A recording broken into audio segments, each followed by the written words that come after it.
نوش خرج كيقول بلي المغاربه من بعد ما تلقاو الدعم ديال 500 درهم ما بقاوش باغيين يخدموا.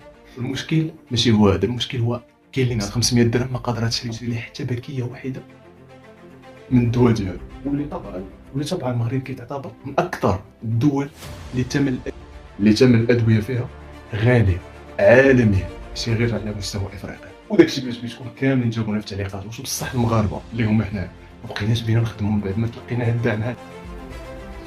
ما كذبوش فاش قالوا كانت لهم كالضحايا ان شاء الله.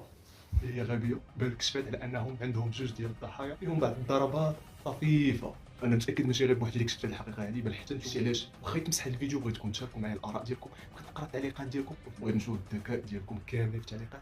وبارطاجي هذا الفيديو هذا مع اي واحد كتعرفوا باش كاع الناس تعرف الحقيقه ديال هذه المسرحيات. اللي كتبغي تدعم بحال هذا المحتوى الهادي ما تنساش تعمل متابعه الصفحه ديالنا ولايك لهذا الفيديو، بارطاجيه على اكبر نطاق، واخا انا متاكد انه غيعاود يتمسح. المهم هي المعلومه فقط توصل ان شاء الله.